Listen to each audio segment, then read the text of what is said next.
let's narrow this domestic space. Let's narrow it down to our homes now and our marriages. Yes. What do you think about physical abuse in marriages? Of course, physical abuse has been with our societies for a very long time.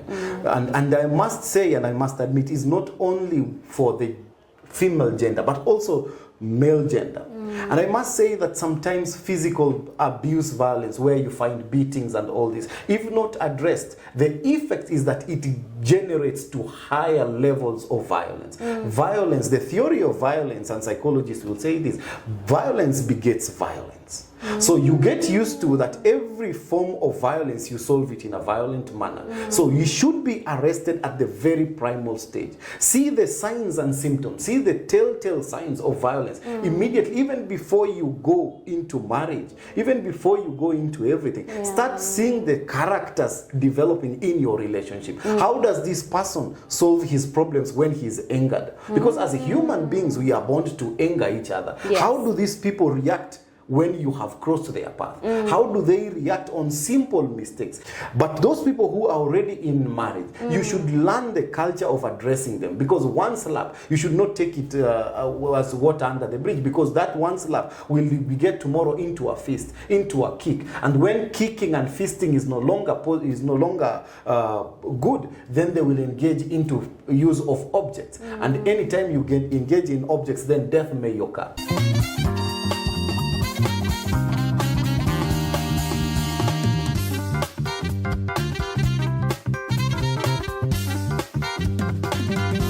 Welcome to Unfold, where we see with a different eye and of course visualize with a colorful mind. My name is Hilda Lumati, and I believe in sharing knowledge, and it's important to know that I've authored one book, and the book is called Married a Virgin. Now today we are going to talk about domestic violence, the abusive behavior in our marriages, in our homes, and in our relationships. We're going to unpack that. We are going to have this conversation with Dr. Kongungure, the founder of Milestone Sociology. Hello viewers, my name is Dr. Kongungure, based at the University Institute of Lisbon in Portugal. I am the founder of Milestone Sociologist consultancy firm, the firm that helps you put into perspective the everyday contemporary social issues affecting our society. Kindly go to your YouTube, subscribe at Milestone Sociologist, in your TikTok handle at Milestone Sociologist, and basically in all the social media platforms, Milestone Sociologist. Thank you very much. Welcome to the show, Dr. Ngure. Today's discussion is on domestic violence. From what I understand, it can either be physical or verbal. It just depends on who is saying what and who is doing what. Maybe you can just help us understand what is domestic violence. Thank you so much for the invitation, an invitation that I honor with pride. Domestic violence, and characteristically for me, I always want to redefine concepts that we want to engage in. Domestic violence is built out of two terms, domestic and violence. So the first one is domestic. What is domestic? Domestic is anything within our social spheres, our personal spaces. And people have different personal spaces, private spaces, and public spaces, and more intimate spaces. So within these spaces, how does the next concept, that is violence, come in? And what is violence? Violence is any act or behavior that is protrude or done and causes, is injurious to people. So when you bring the acts that injure people within these spaces, then we combine them to beget what is domestic violence. So domestic violence are acts or attributes that injure people within their everyday spaces as they engage and enjoy these personal spaces. So it can be private spaces, public spaces, and all these. So there are different avenues in which it happens. Do you think there's a difference between domestic violence and gender-based violence? Most definitely there is a difference, although the gender-based violence is specific now, that is gender. And you know that then if we are to go by the same trajectory, gender-based and then violence. So gender is anything that is socially constructed, and then violence is anything that causes harm. So those activities that cause harm as a result of construction of social constructions or meanings that are supposed to make people within a certain sphere, those are the things that cause violence, and they can be gendered, and they can affect both males and females, because those are the two attributes within gender. Yes. Are there any forms of domestic violence? There are several forms of domestic violence, and they are quite a number, because it all depends with somebody's everyday life, and we want to broaden them. And we have the ability to broaden them. So we want to reflect what are our everyday spheres of life. We have financial forms of domestic violence, where somebody through financial means affects somebody, or causes abuse or something to somebody, where maybe you're a spouse, you've been denied opportunities to self-actualize, or because of money you're being abused or stuff. So those are financial violence based on financial status of somebody. Yes. Secondly, there are emotional abuses, where somebody can be abusive, somebody can be hurting you emotionally and psychologically. This goes hand in hand. So these are acts that through emotional causes you to be destabilized. And remember, when you are abused emotionally, you can even be sick, because you were born to be depressed. So there is domestic violence within this angle. And this is a very malignant one, because so many of them lead to this one. Financial stress, financial violence can lead you to be emotionally damaged. Because accumulation of financial pressures, you do not have the means to get there, because somebody is denying you opportunities of access. And there are so many avenues to deny people opportunities of access, either by choice, either by construction, like you said, in gender. You have been constructed as maybe a woman, then you are denied opportunity to go to school, an opportunity to go to work, and maybe you have the qualification, which leads you not to having a job, and that job leads you not to having finances, or somebody asks you to stay at home deliberately, and you do not have the finances. And when you don't have finances, then you pile up pressure and stress, and it leads you to depression, which is another form of emotional, is a different stage of emotional stress.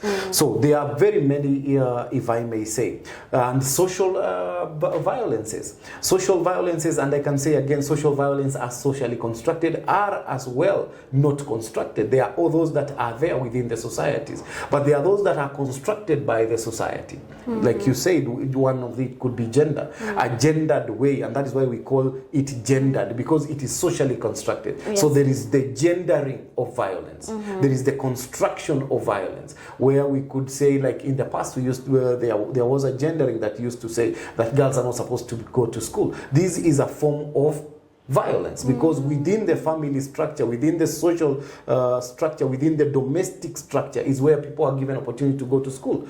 But the construction there has constructed you not able to go to school, and this denies you a great opportunity. But I'm happy we've made progress in this step, although we still need to do a lot depending on the areas within the country and everywhere. It's still a longer debate. But then there are very many forms, even political violence within domestic. You find that women sometimes have been not allowed to go into the political sphere because of their gender.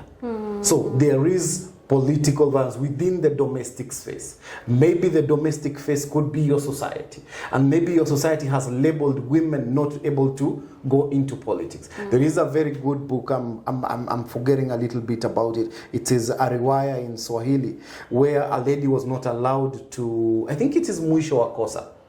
And those who read the book can say there is a very good lady there called Monica and other characters who was not allowed the space to go into politics. But she had a lot of vigor in her. She had the qualities and all of them. So sometimes within our societies and domestic spaces, and Kenya can be a domestic space if you want to describe it within that context. And we must be able to see things in a broader perspective, a wider view, so that sometimes we can be able to discuss all of them in a summative way. So sometimes these kind of roles and mores and everything within these societies causes us violence, because this violence must not only be physical or verbal, because it goes beyond. These are just but one or two examples, but it goes beyond. Sometimes even the meanings that are there, they limit us in specific ways, and sometimes they could be even cultural forms of violence, and it can be discussed, and this is debatable without any prejudice, and I don't want to go into these murky waters, but sometimes certain acts as FGM are cultural, and sometimes they can be seen as acts of violence, because sometimes they are forced, and when they are forced, they come handy with other constructions. The problem of female FGM, female genital mutilation, is that, or in correctness right now, it's called female genital modification, depending on the school of thought. And I don't want to go deeper into that. It depends with how it is done. Some people just see it within the act itself, but beyond the act itself, there are activities that follow, there are meanings that follow, there are meanings that are constructed and come handy and laden with it that limit people. For instance, many of the girls who undergo the activity are told immediately, you are done with this, then you're supposed to be married. But imagine it's done at the age of 14. And this lady wanted to go to school. This is a future doctor, this is a future nurse, this is a future president, these are the future CEOs that we have. So the act itself becomes laden with a lot of events that become injurious, that become violent. So in the event, then it gets a lot of it. And those, again, it must be looked in a broader perspective. Those who do not undergo the cut in these communities are labeled not mature. They are not. They are labeled unmarriageable. They are labeled as not wife material. So all these constructions within these societal spheres become injurious, become violence in nature, and they are within our domestic spaces. So we must look at sometimes domestic violence in a wider perspective, because when you look at them in a wider perspective, despite the fact that the effects are felt at sometimes individual or a wider perspective, they are formed and mediated there. Yes. Let's narrow this domestic space. Let's narrow it down to our homes now and our marriages. Yes. What do you think about physical abuse in marriages? Of course, physical abuse has been with our societies for a very long time. And I must say, and I must admit, is not only for the female gender, but also male gender. And I must say that sometimes physical abuse, violence, where you find beatings and all this, if not addressed, the effect is that it generates to higher levels of violence. Violence, the theory of violence, and psychologists will say this, violence begets violence. So you get used to that every form of violence, you solve it in a violent manner. So you should be arrested at the very primal stage. See the signs and symptoms, see the telltale signs of violence immediately, even before you go into marriage, even before you go into everything. Start seeing the characters developing in your relationship. How does this person solve his problems when he's angered? Because as human beings, we are born to anger each other. How do these people react when you have crossed their path? How do they react on simple mistakes? If at any point in time there are signals, and remember, we always have signs, as in the road, we always have signs, stop, go at 50 kilometers per hour, bumps ahead, rolling stocks ahead. There are signs and symptoms within your journey of relationship. And remember, marriage is a stage within a relationship. You have been journeying together, you knew each other, there was courtship, and then there is entrance into marriage. So these signs of violence should be spotted early enough. But those people who are already in marriage, you should learn the culture of addressing them, because one slap, you should not take it as water under the bridge, because that one slap will get tomorrow into a fist, into a kick. And when kicking and fisting is no longer good, then they will engage into use of objects. And anytime you engage in objects, then death may occur. And so many other effects are germane into it, because both of you should be interested parties in solving it. Remember the wisdom of solving problems. They say it is more expensive, the cut of a machete is more expensive than the cut of words. So please enjoy the beauty of solving your problems within discussion, so that they don't degenerate into bigger problems where you will need to use physical events. And they go so much in hand, because these physical violences must be looked at. What causes physical violence? Sometimes it is destabilized emotional balances. Sometimes it is your finance. What is the root cause? Why do we need to go to violence? We must always analyze our problems. And I'm always an advocate on solving problems immediately they occur. Please do not let the sun set before you solve a problem. Because there is the beauty of the African saying that when you have a small swelling, if you don't take care of it, you may lose your hand. So by the time we start scratching and the small swelling occurs, let us pay attention to the small swelling. There are signs and symptoms. There is something that is communicating to us that something is not okay internally. Let us be vigilant on that. So that by the time we solve it, then we have a good way to go within our marriages and institutions. I love the part that you have said, marriage is a stage in a relationship. Yes. Do you think people should solve their issues, especially when it comes to anger issues, before marriage, before entering marriage? Or do you believe in this narrative that people say, atabadilika, they'll change? What do you think? I want to ascribe to the school of thought atabadilika. But atabadilika kukifanyika nini? They will change with what? Change is also a process. Change begins with admission that I have problems with anger issues. And then you need to accept and go into anger management sessions. But there is no way you will change without the sign. There is no change without acceptance. That let us agree on a flat rate. So when we are in that journey and you immediately know that my partner X, Wafula or my Kimani or my Obuya or my Cheruyot or my Hilda or somebody else, any name, name it, within that relationship, once you start seeing this, then you need to address that so and so you have anger issues, either female or male, you have anger issues, and we need to control. How do you handle your anger? How do you start solving this? Because at the earliest to arrest it, the wisdom rests there. So even if we are to be ascribers and believers in this school of thought that people change, we must allow the process of change, acceptance, then the healing process, and then going into events such as getting into a counselor who will help you manage your anger. Yes. So that then we can avoid it generating to the next level. I think we focus more on the physical abuse than the emotional part of it. Yes. What do you think about the emotional abuse?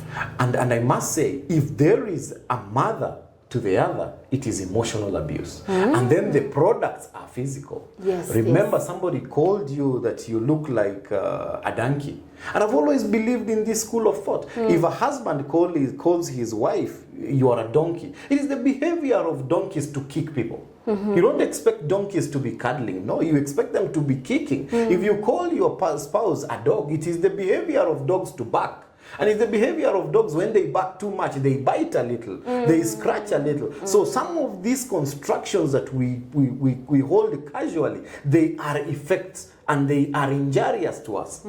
So sometimes, and when you pile, you've been called a dog, you've been called a cat, you've been called a cow, all these psychological effects, immediately somebody comes out with something, they pounce on you, then it has begotten something. Remember, violence begets violence. One form of violence that was emotional is begetting another form of violence that is physical. That will beget another form of violence that will be social. That will beget another form of violence that will be financial. Because you fought, you broke the hands of your husband or your wife, and now you need to go to hospital. Your kids have no one to take care of them. So this violence always adds up, germinates to so many evil things. So let us stop plowing the seeds of violence, because one violence will always beget violence and violence and violence, and there is no stoppage.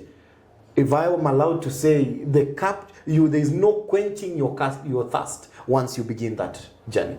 You will always want to suppress the other one using the violence. So there is no need of going that direction. And please, if you've never gone into violence, don't go that direction. And if you have been there, you need to to take a U-turn. Start by seeing a counselor. Start by accepting that this is not the right path. That this will get to higher levels of violence. Stop it before you lead to murder, before you lead to suicide, before you lead to depression that will give you another stress of finance and all this. So there is wisdom in that. Talk about upbringing, because I know there are so many people who have been brought up in homes where violence is normal. So they don't know the other side of it. So what do you think about upbringing when it comes to domestic violence? Of course, this is a very challenging issue, and I must say it's one.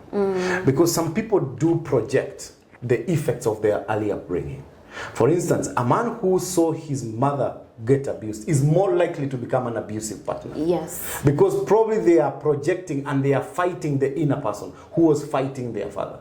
They can either be positive or they can be very tame people, or they can be very abusive and they can become very hostile because they think you want to repeat the same thing. So abusive institutions need to be taken care of, and people who have been through abusive institutions need to accept it, and then they need to start the journey of healing. And the journey of healing will include going to a counselor, addressing the problem, always going to anger management course classes and all this, so that you arrest this thing early. And sometimes when you in abusive families, the children are seeing, and remember the theory is correct that people model and imitate, and a child who has maybe been seeing the mother being beaten may end up knowing that women are controlled through beating, and they think that this is the norm.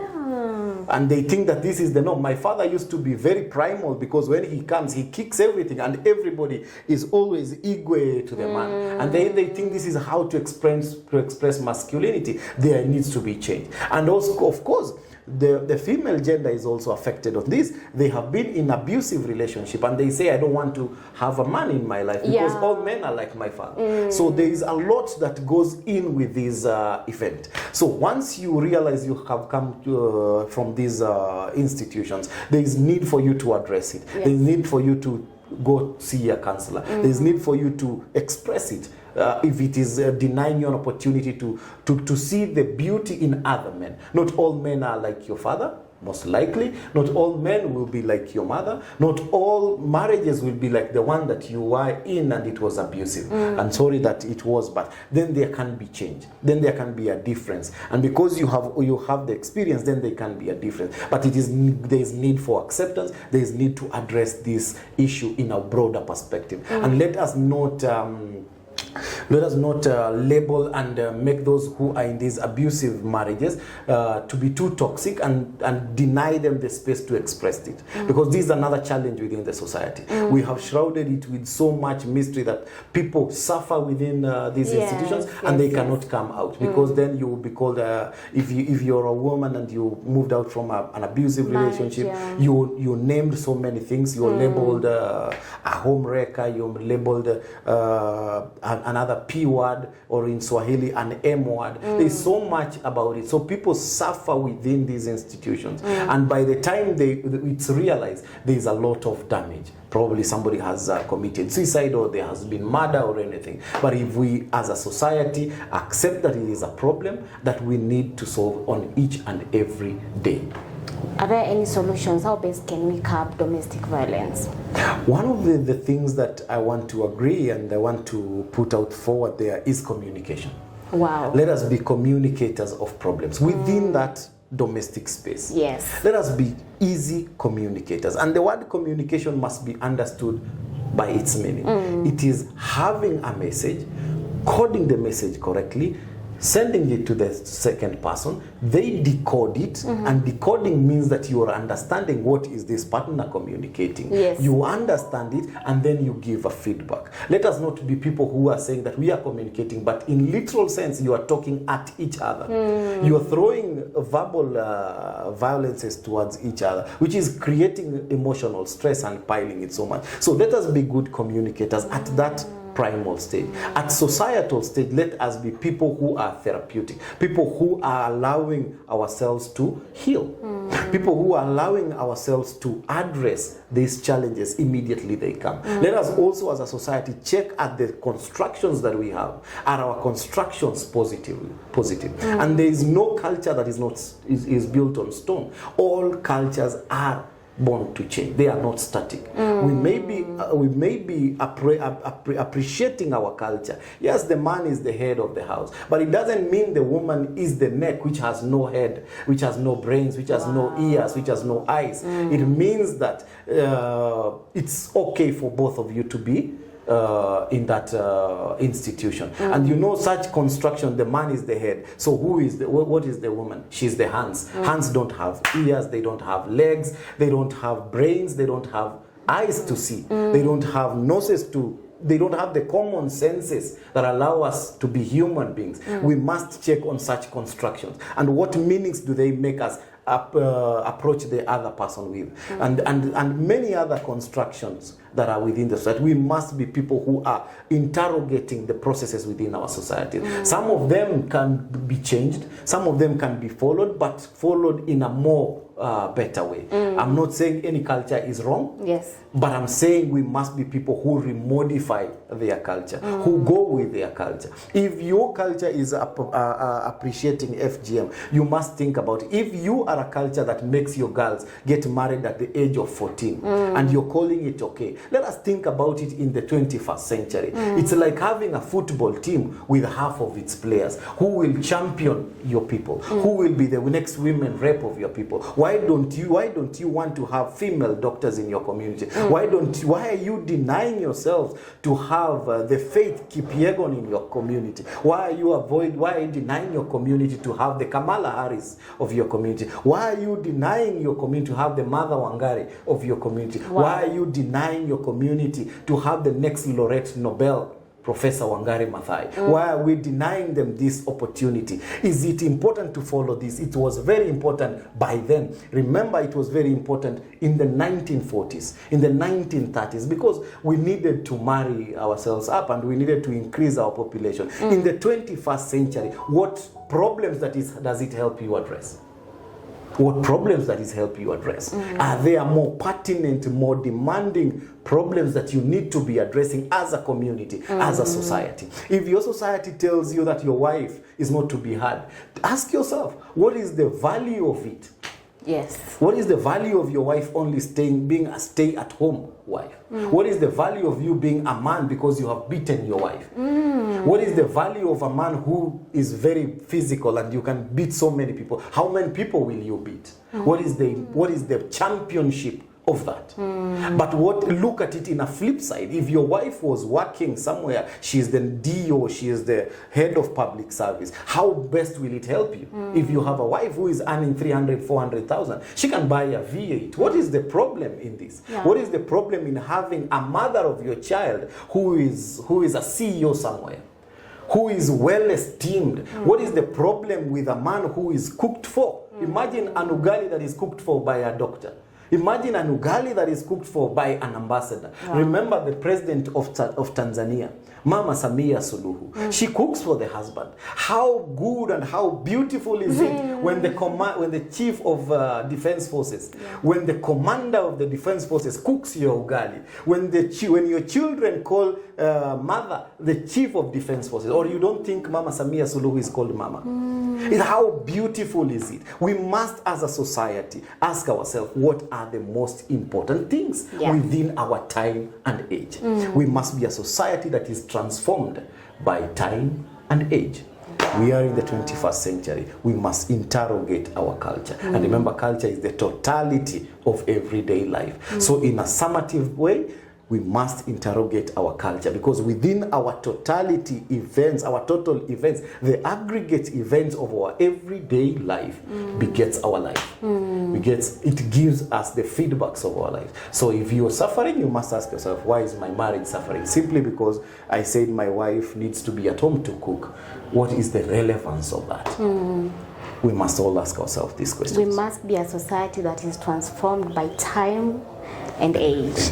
That is powerful. We Thank must you. come of age and time. Yes. Yes. Thank you for coming. Yes. There's a lot you're doing on your channel, by the way, and you're helping people understand themselves in this society and how they interact. Asante sana. We are grateful for the knowledge. Maybe you can just still share how they can find you. If you need to find us, please check into your YouTube at Milestone Sociologist.